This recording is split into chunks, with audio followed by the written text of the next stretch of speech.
Hello, my name is Bernard Norcott-Mahany. I work at the Blueford branch of the Kansas City Public Library, and every April I do these little videos or audios in some cases of famous poetry poems of the past because poetry is meant to be heard, and I think the best way to celebrate poetry is to actually learn to read it aloud. And so by way of example, I guess, I'm doing this. This April, I am reading Shakespearean speeches and monologues. I know someone who, in fact, took part in a monologue contest, and so that gave me the idea. So today's speech comes from Henry V.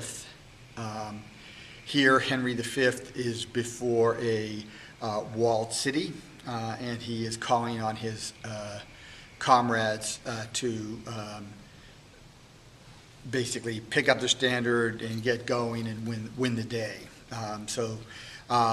There are two famous speeches from Henry V. This is one of them. The other one is the St. Crispin's Day speech, which we'll do tomorrow. So Henry V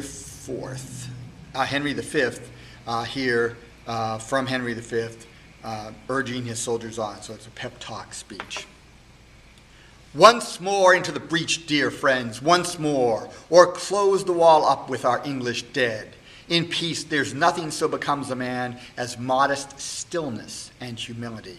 But when the blast of war blows in our ears, then imitate the action of the tiger, stiffen the sinews, conjure up the blood, disguise fair nature with hard favored rage. Then lend the eye a terrible aspect. Let pry through the portage of the head like the brass cannon. Let the brow o'erwhelm it as fearfully as doth a galled rock o'erhang and jutty his confounded base, swilled with the wild and wasteful ocean.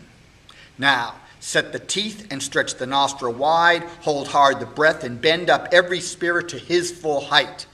On, you noblest English, whose blood is fet from fathers of war-proof, fathers that, like so many Alexanders, have in these parts from morn till even fought, and sheathed their swords for lack of argument. Dishonor not your mothers. Now attest that those whom you called fathers did beget you. Be copy now to men of grosser blood and teach them how to war. And you, good yeomen, whose limbs were made in England, show us here the mettle of your pasture. Let us swear that you are worth your breeding, which I doubt not. For there is none of you so mean and base that hath not noble luster in your eyes. I see you stand like greyhounds in the slips, straining upon the start. The game's afoot. Follow your spirit, and upon this charge cry, God for Harry, England, and St. George. So Henry V's speech urging his men on before the walled city of Harfleur.